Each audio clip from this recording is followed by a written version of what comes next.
something happened, and we know something happened on this planet that is explained in the ancient world, and it's so deep. And the reason why it really eludes us is because the truth about it is really hard to fathom, as you'll see in this video.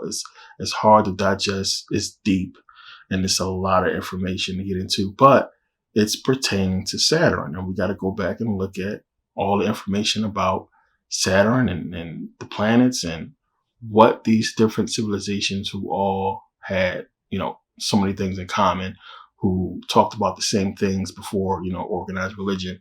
What was this all about? Now, it's tough for us to comprehend because we can only comprehend, life as we know it. And that's the thing right there. You got to really think about that. We hear them say all the time, this planet has, no life as we know it. Life as we know it does not exist on this planet. And that's life as we know it. So that doesn't mean we know all life. We don't understand how something could survive in those conditions, but we don't know all life. We don't know all that exists. And this is based off of, machines and computer systems and what's there that can read the planets and actually try to calculate what could possibly live there. But that's based on life as we know it. So this is about to get real deep. We're going to get into this video. So now, the ancient Egyptians talk about life before, the flood. They talk about the old ones and people that existed before them, and they allude to something happening. This is something that we see in a lot of other civilizations where they give us the flood story, and it's all about life before the flood. So now we got to look at it and understand the golden age of man. This is a big deal that we're going to get into, and what the golden age of man was about. The golden age of man was basically understanding the Garden of Eden and what took place before the so-called fall of man, where they, supposedly deceived God.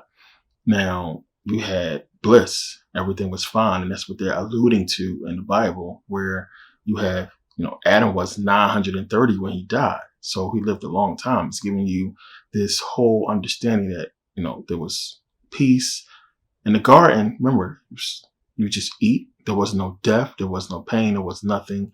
And then when you go and look at the ancient civilizations talking about this same stuff, they're saying the same thing, that this is a peaceful time. Everybody was eating. They had celebrations. There was no death. There was none of the stuff, no wars, nothing.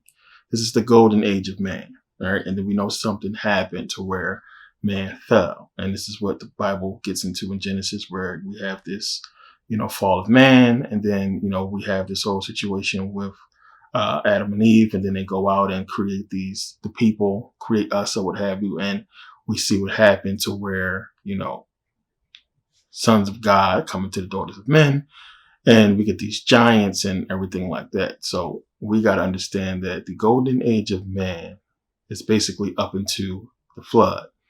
And we know there was the war and everything like that. Well, basically what was happening with these beings defying God and being evil and so on and so forth. But this is allegorical. This is a story to really get you to understand what's really taking place here, what's really going on. So now when we read about Hesiod and the Diogenes and what Homer talked about in the Iliad, the Odyssey, they're alluding to, they're talking about the golden age of man, talking about the gods, and there's so much mythology wrapped up in it to give you this understanding. Now, during this golden age, during this time, as I talked about before, Saturn was the sun. It's what all the ancient civilizations are talking about. They're not talking about the sun we know of today.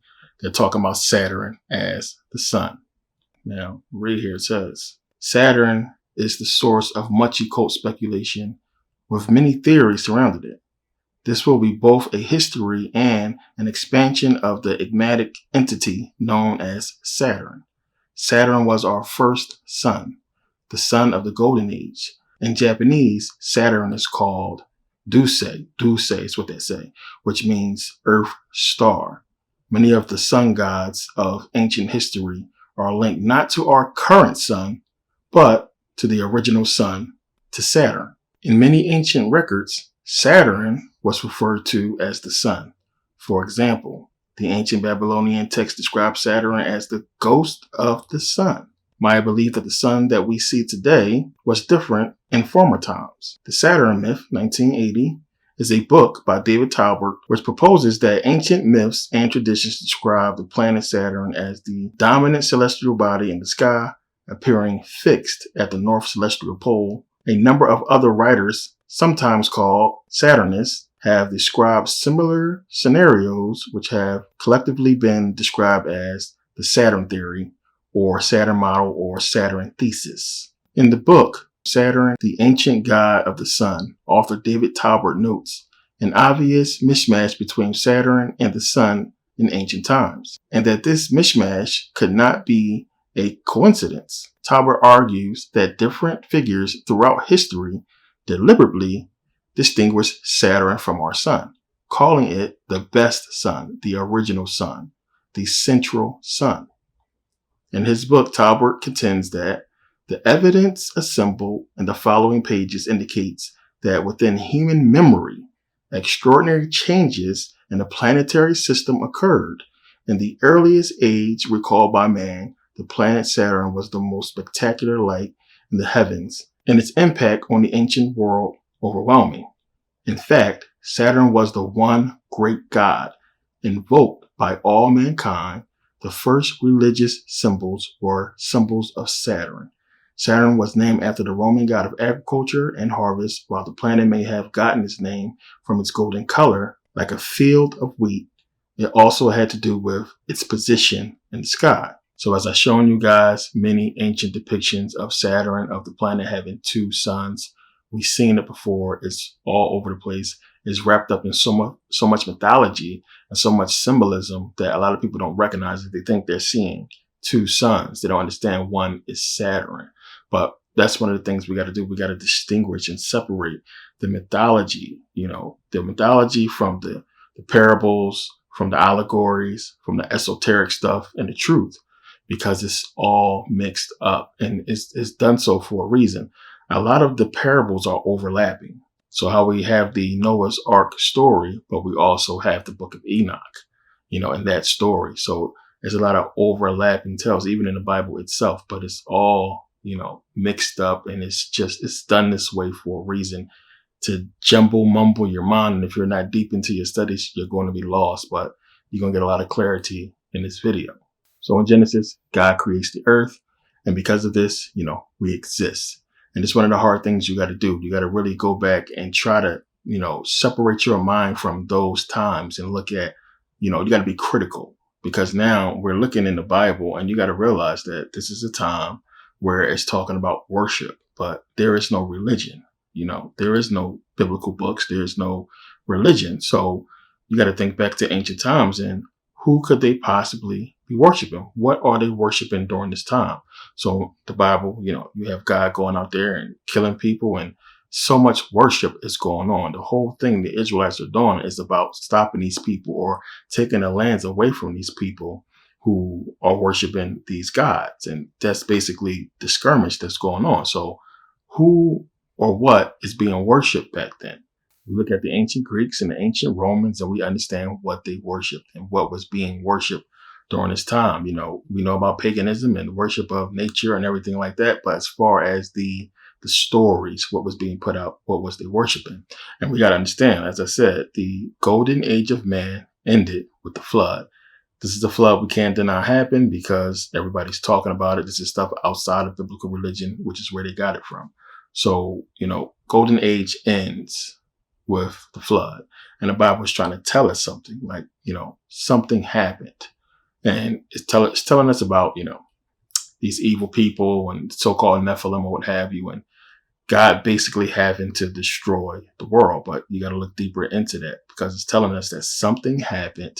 And because this happened, they had to start all over. But it's important because we can't mix up what's being worshipped in the Bible with what's being worshipped in history as we know it. So we know back then, the ancient Greeks, the ancient Romans was worshiping the planets. The planets was called gods, and they basically made these mythologies off of these planets and turned them into, beings, right?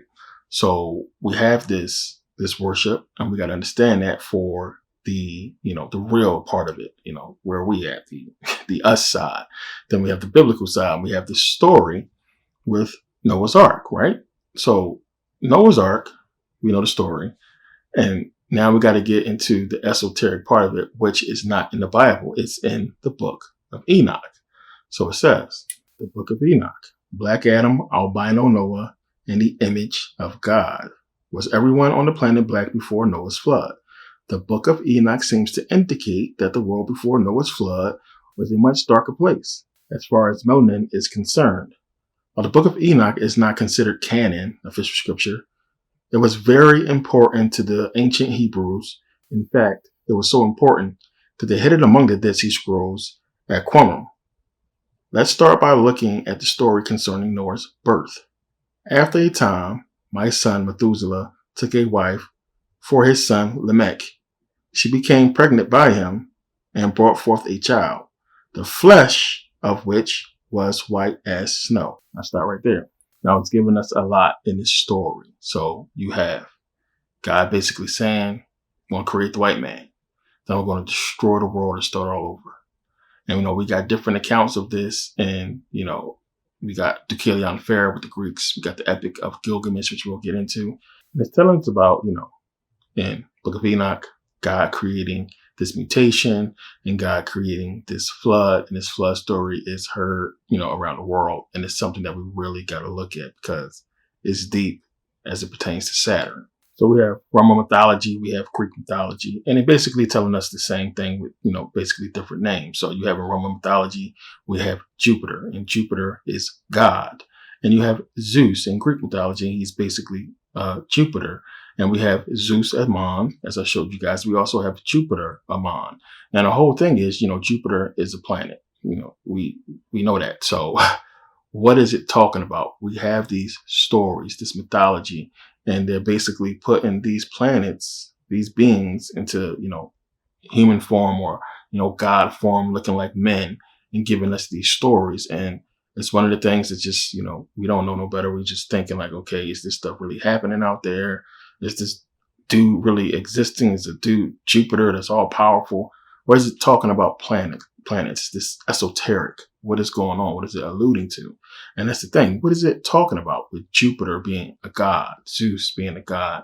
What is it really about? And that's one of the things that they don't really elab on. And you got to get deep into the story, which the stories is kind of mixed up and it's giving you different representations. But this is important. Jupiter is the biggest key, to understanding the Saturn mythology. So the Bible tells us Satan was cast out. Saturn, Satan, right? And we know there was a war in heaven. And the thing we got to understand, this war is between Jupiter and Saturn. So I'm going to read this little part again. It says Saturn was our first sun, the sun of the golden age. In Japanese, Saturn is called Dusei, which means Earth star. Many of the sun gods of ancient history are linked not to our current sun, but to the original sun, to Saturn. During this time, Mars flourished with life. It was a golden age on the three realms, Earth, Mars, and Venus. Venus was not baked by the heat of the sun, and Mars was no longer frozen. The solar system instead revolved around Saturn. The alchemical symbol for sun and gold is Saturn. Saturn is now a god of death, a god of harvest, and the god of time. When he ruled the skies, the world was perfect. Nothing aged or changed. It was eternally summer. Then the sons of Saturn overthrew him, seeking to rule the world themselves, and so they imprisoned their father. This is a complicated scenario because despite the convoluted symbolism, Saturn is not evil. In fact, it is his son, Jupiter, who creates man and seeks to imprison his father, ending the age of paradise. In this sense, Jupiter takes on the personification of the demiurge. If you know about Gnosticism, you know about the demiurge. Saturn has been sealed away. This was done by his power-hungry children, the race who lived on Olympus Mons on Mars. And Olympus Mons is actually a thing on Mars. They stole his power and sealed him away inside a black cube, a material prison. This is why a lot of the people conflate cubes with Saturn. It's his prison. So Jupiter becomes the demiurge or the demiurge, however you want to pronounce it. Jupiter is the demiurge. What is the demiurge? And it says here, a being responsible for the creation of the universe. In Platonic philosophy, the maker or creator of the world. That's important. In Gnosticism and other theological systems, a heavenly being subordinate to the supreme being that is considered to be the controller of the material world and antagonistic to all that is purely spiritual. Think about that. Opposed to anything that is purely spiritual. Antagonistic. This is the marriage. And it's important to understand a little bit of Gnosticism. We got into that, and I think it was Saturn, Satan 3 or 2, where we talked about the Book of Enoch. We got into a lot of this stuff, and it's going to make sense. So now, real quick, just understand, we're talking about golden age. Saturn is the sun, right? Now you have to try to bounce back and forth between mythologies and the Bible. It's crazy how this was put. It's like a code, and they knew what they was doing. You got to bounce back and forth, and you have this, whole mystery, with Saturn. And then you have these stories, the mythologies that's out there, that's just basically telling you exactly what happened, but in these forms to where we don't really, listen to them seriously, because it's like, kid stories almost. But embedded in these stories, it's giving you the information that's going to make the Bible make sense and make a lot of these stories, make sense. So we have this golden age of man, and we have this fallen man, and then we have this flood. And everything changes after the flood. When you pay attention, everything's completely different. So the Bible gives us, this story, and, we have this whole war in heaven. And as I said, the war is between Jupiter and Saturn. So Saturn is being worshipped in the ancient world. That's in real life. Saturn is being worshipped in the ancient world. And remember, Saturn is Rumphian in the Bible. So the Bible is telling us, hey, you took up the god, tabernacle of Moloch and his god Rumphian, and so on and so forth. And these people are being butchered and killed for worshiping Saturn, which is Rumphian in the Bible. So we have this real Saturn worship that's going on. And we have this Saturn worship is telling us, in the Bible. And we just read that Jupiter is the demiurge, right? So we understand Saturn is Satan. We're going to get into that a little bit more if you don't understand. Saturn is Satan. So we just read that Jupiter is the demiurge, right? And how do you become a demiurge? To be a demiurge, you have to be a creator god. You have to have created the world. So Jupiter created this planet. And it says here in Scientific American, a new study, however, suggests that without Jupiter, Earth itself might not exist either. Where this and the other rocky planets now orbit, there may have first been a previous generation of worlds destined to be bigger, gas-shrouded, utterly uninhabitable orbs. But Jupiter came swinging in, clearing the way for small worlds like Earth by destroying those older planets.